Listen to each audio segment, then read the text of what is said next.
Hello दोस्तों, the notion point पर आपका स्वागत है। दोस्तों, आजकल इंडियन मीडिया और इंटरनेशनल मीडिया में जो न्यूज़ हमें सबसे ज़्यादा देखने को मिलती है वो है global warming and climate change. चाहे ये किसी कंट्री का इंटरनल मैटर हो जैसे इंफ्रास्ट्रक्चर डेवलपमेंट या एम्प्लॉयमेंट जनरेशन या कोई भी एक्सटर्नल मैटर हो, क्लाइमेट चेंज के साथ कंपैटिबिलिटी होना एक अहम मुद्दा होता है। आखिर क्या कारण है कि पिछले कुछ सालों में ग्लोबल वार्मिंग को पृथ्वी के लिए एक बहुत बड़ी प्रॉब्लम बताया जा रहा है? आइए इसको समझते हैं। ज्यादातर वैज्ञानिकों का यह मानना है कि पृथ्वी का औसत तापमान पिछले कुछ सालों से लगातार बढ़ता जा रहा है। मार्च 2021 में पब्लिश्ड एक रिपोर्ट के अकॉर्डिंग सन 1880 में पृथ्वी का तापमान हर 10 साल में 0.08 डिग्री सेल्सियस की रेट से बढ़ रहा था, लेकिन पिछले 40 सालों में पृथ्वी के गर्म होने का रेट दोगुने से भी ज्यादा बढ़ चुका है और अब हमारी पृथ्वी 0.18 डिग्री सेल्सियस की रेट से गर्म हो रही है। नेशनल ओशिनिक एंड एटमॉस्फेरिक एडमिनिस्ट्रेशन की एक रिपोर्ट के अकॉर्डिंग 2011 से 2020 का दशक अब तक का सबसे गर्म दशक रहा है और इसमें साल 2016 और 2020 को अब तक का सबसे गर्म साल बताया गया है। इन सभी डेटा से एक बात तो साफ हो जाती है कि पृथ्वी का तापमान बहुत तेजी से बढ़ रहा है और सचमुच ये एक चिंता का विषय है। आखिर ये ग्लोबल वार्मिंग क्या है? पृथ्वी के गर्म होने का मुख्य कारण है ग्रीन हाउस गैसें। जैसा कि हम जानते हैं कि पृथ्वी को हीट एंड एनर्जी सूर्य से प्राप्त होती है। जब सनलाइट पृथ्वी पर पहुंचती है तो इसका एक हिस्सा स्पेस में रिफ्लेक्ट हो जाता है और एक हिस्सा पृथ्वी द्वारा एब्जॉर्ब कर लिया जाता है। बाद में इस एब्जॉर्ब की गई हीट को पृथ्वी रेडिएशन के द्वारा वापस से एटमॉस्फेयर में रिलीज कर देती है। लेकिन हमारे एटमॉस्फेयर में कुछ ऐसी गैसें भी होती हैं जैसे carbon dioxide, methane, nitrous oxide, जो इस रिलीज की गई हीट को वापस स्पेस में जाने से रोकती हैं, यानी इस हीट को पृथ्वी के एटमॉस्फेयर में ट्रैप कर लेती हैं और इस वजह से हमारी पृथ्वी गर्म बनी रहती है। ऐसा नहीं है कि ग्रीन हाउस गैसें पूरी तरह से अनडिजायरेबल होती हैं। जैसे अगर हम मंगल ग्रह के वायुमंडल को देखें तो हम पाएंगे कि वहां ग्रीन हाउस गैसों की एक बहुत पतली लेयर होती है जिसकी वजह से मंगल ग्रह गर्म नहीं हो पाता है और इसका ज्यादातर हिस्सा बर्फीला बना रहता है। और उसी तरफ हम अगर वीनस को देखें तो हम पाएंगे कि बहुत ज्यादा ग्रीन हाउस इफेक्ट होने के कारण पूरे ग्रह का तापमान इतना ज्यादा होता है कि यहाँ पर मेटल अपने आप ही पिघल जाता है और इन दोनों ग्रहों पर जीवन संभव नहीं है। यानी इससे यह बात स्पष्ट होती है कि पृथ्वी के एटमॉस्फेयर में एक डिसेंट अमाउंट में ग्रीन हाउस गैसें होना जरूरी है और इसी वजह से पृथ्वी पर जीवन संभव भी हुआ है। अगर ग्रीन हाउस गैसें पृथ्वी के लिए इतनी जरूरी हैं, तो ये ग्लोबल वार्मिंग का कारण कैसे बन रही है? दोस्तों, हमारी पृथ्वी लगभग 4.5 अरब साल पुरानी है और इस लंबे टाइम पीरियड में पृथ्वी कई बार बहुत ठंडी और गर्म होती रही है।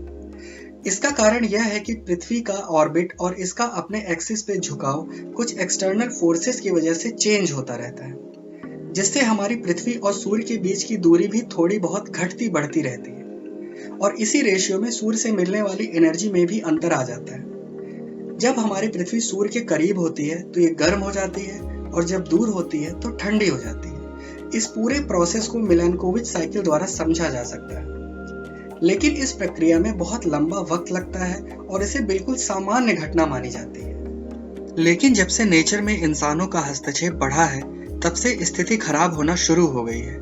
वैसे तो इस पृथ्वी पर इंसानों का इतिहास केवल 5 लाख साल पुराना है और उस पर भी औद्योगिक क्रांति यानी इंडस्ट्रियल रिवॉल्यूशन केवल 200 साल पहले शुरू हुआ। इसके बावजूद नेचुरल रिसोर्सेज के अत्यधिक एक्सप्लॉयटेशन की वजह से हमें आज ग्लोबल वार्मिंग की समस्या देखने को मिल रही है। ह्यूमन एक्टिविटीज जैसे इंडस्ट्रीज में पेट्रोलियम प्रोडक्ट को जलाना, डिफॉरेस्टेशन की वजह से एटमॉस्फेयर में कार्बन डाइऑक्साइड की मात्रा बहुत तेजी से बढ़ी है, जो कि एक मेन ग्रीन हाउस गैस है। 2020 तक एटमॉस्फेयर में कार्बन डाइऑक्साइड की मात्रा सन 1750 के स्तर से 48% ज्यादा बढ़ चुकी है। जब एक बार कार्बन डाइऑक्साइड एटमॉस्फेयर में पहुंच जाती है तो ये लगभग 300 से 1000 साल तक एटमॉस्फेयर में मौजूद रहती है। एटमॉस्फेयर में कार्बन डाइऑक्साइड की मात्रा बढ़ने से इसके हीट ट्रैप करने की क्षमता बहुत ज्यादा बढ़ जाती है, जिसकी वजह से पृथ्वी का तापमान बहुत तेजी से बढ़ रहा है। आईपीसीसी की 5th असेसमेंट रिपोर्ट के अकॉर्डिंग एटमॉस्फेयर एंड ओशियन के गर्म होने, ग्लोबल वाटर साइकिल में चेंज होने, ग्लेशियर्स के पिघलने और सी लेवल राइज होने के पीछे ह्यूमन इन्फ्लुएंस को ही डिटेक्ट किया गया है। ह्यूमन इन्फ्लुएंस के कारण होने वाली ग्लोबल वार्मिंग को दुनिया की सभी प्रमुख इंडस्ट्रियलाइज कंट्री के नेशनल साइंस एकेडमी ने माना है। राष्ट्रीय या अंतर्राष्ट्रीय स्तर की कोई भी साइंटिफिक बॉडी आईपीसीसी की इस रिपोर्ट को ऑफिशियली रिजेक्ट नहीं करती है। लेकिन दूसरी तरफ कुछ ऐसे ऑर्गेनाइजेशंस भी हैं जो ग्लोबल वार्मिंग का कारण ह्यूमन इन्फ्लुएंस को नहीं मानते हैं। उनके अनुसार ग्लोबल वार्मिंग कुछ देशों द्वारा अपने फायदे के लिए चलाया जा रहा एक एजेंडा है। अमेरिकन जर्नलिस्ट जॉन कोलमैन ने ग्लोबल वार्मिंग को हिस्ट्री का ग्रेटेस्ट स्कैम बताया। उनके अकॉर्डिंग अमेरिकन यूनिवर्सिटीज में काम करने वाले साइंटिस्ट केवल अपने फायदे के लिए ही रिसर्च करते हैं। वो ये बात अच्छे से जानते हैं कि अगर उनकी रिसर्च से कुछ नए ग्लोबल वार्मिंग खतरों के बारे में पता नहीं चलता है तो उनकी रिसर्च यूनिवर्सिटी के किसी कोने में धूल खाते रहेंगे। लेकिन अगर वो रिसर्च करके किसी अलार्मिंग इवेंट को खोज निकालते हैं तो उनको फंड मिलता है, फेम मिलता है और उन्हें तरह तरह के अवार्ड भी दिए जाते हैं। इस काम में वैज्ञानिकों की मदद उनके साथ के पीएचडी स्कॉलर भी करते हैं और वो इन रिसर्च से आए रिजल्ट को बिना किसी सवाल के स्वीकार कर लेते हैं। द ग्रेट ग्लोबल वार्मिंग स्विंडल नाम के टीवी डॉक्यूमेंट्री में ये बताया गया कि ग्लोबल वार्मिंग एक मल्टी बिलियन डॉलर इंडस्ट्री है जो कुछ सिरफिरे एंटी इंडस्ट्रियलिस्ट इन्वायरमेंटलिस्ट द्वारा बनाई गई है। इसमें यह भी बताया गया कि कैसे ग्लोबल वार्मिंग के डेटा के साथ आसानी से हेरफेर किया जा सकता है।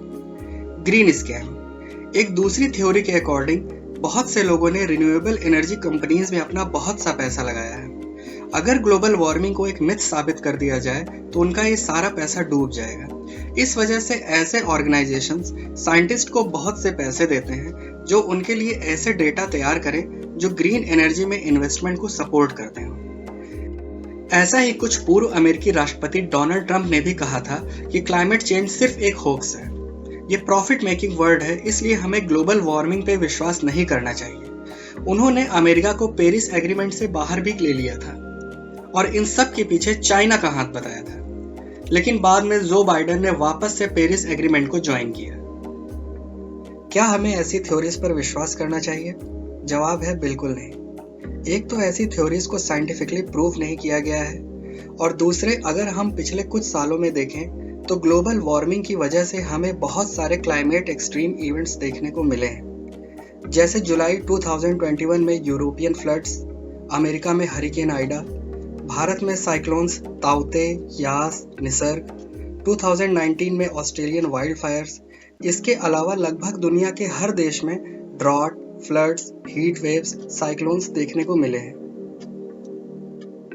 इन सभी इवेंट्स में सबसे ज्यादा चिंता का विषय है पोल्स, यानी उत्तरी और दक्षिणी ध्रुव में आइस शीट्स एंड ग्लेशियर्स बहुत तेजी से पिघल रहे हैं। हाल ही में वैज्ञानिकों ने यह ऑब्जर्व किया कि वेस्टर्न अंटार्कटिक में थ्वेट्स ग्लेशियर, जिसे डूम्सडे ग्लेशियर भी कहा जाता है, बहुत तेजी से पिघल रहा है। ये ग्लेशियर इतना बड़ा है कि अगर ये पूरी तरह से पिघल जाए तो मीन सी लेवल को 65 सेंटीमीटर तक बढ़ा देगा, जिससे वेस्टर्न पैसिफिक ओशियन में स्थित बहुत से आइलैंड कंट्रीज पूरी तरह डूब जाएंगी और दुनिया के बहुत से बड़े शहर जैसे शंघाई, न्यूयॉर्क, मुंबई में कई मीटर तक पानी भर जाएगा। ग्लेशियर्स के पिघलने का सबसे बड़ा नुकसान ये है कि आइस सन रेस को सबसे ज्यादा रिफ्लेक्ट करते हैं और अगर आइस शीट्स नहीं रहेगी तो अर्थ और ज्यादा सन रेस को एब्जॉर्ब करेगी और इनके पिघलने से एटमॉस्फेयर में मीथेन की मात्रा भी बहुत तेजी से बढ़ती है, जिसकी वजह से ओशियंस और ज्यादा गर्म होते जाएंगे, जो ओवरऑल ग्लोबल वार्मिंग की समस्या को बहुत अधिक बढ़ा देंगे। आखिर ग्लोबल वार्मिंग को कंट्रोल करने के लिए होने वाले नेगोशिएशंस क्यों फेल हो रहे हैं?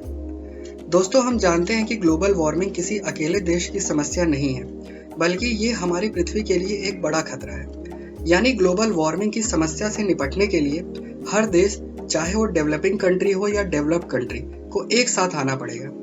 इस बात को समझने के साथ ही 1992 से क्लाइमेट चेंज कॉन्फ्रेंस की शुरुआत हुई। यूनाइटेड नेशन के COP21, जिसे पेरिस एग्रीमेंट भी कहा जाता है, को 196 कंट्रीज ने स्वीकार किया था। इस एग्रीमेंट में सभी देशों ने मिलकर एवरेज ग्लोबल टेम्परेचर राइज को 2 डिग्री सेल्सियस से नीचे रखने का टारगेट बनाया था और इस टारगेट को प्राप्त करने के लिए सभी देशों ने अपने अपने नेशनली डिटरमाइंड कॉन्ट्रीब्यूशंस, यानी वो इस टारगेट को कैसे अचीव करेंगे, को प्रेजेंट किया था। लेकिन आज पेरिस एग्रीमेंट को 7 साल बीत चुके हैं, फिर भी ग्लोबल वार्मिंग की समस्या उसी रेट से आगे बढ़ रही है, या कहें ये रेट अब पहले से भी ज्यादा हो गया है। इसके पीछे के कारण को हम समझते हैं। सबसे पहली बात यह है कि डेवलप्ड कंट्रीज जैसे अमेरिका और यूरोपियन कंट्रीज में इंडस्ट्रीज पहले से ही बहुत ज्यादा विकसित अवस्था में है और डेवलपिंग कंट्रीज में अभी भी इंडस्ट्रियल सेक्टर बहुत पीछे है।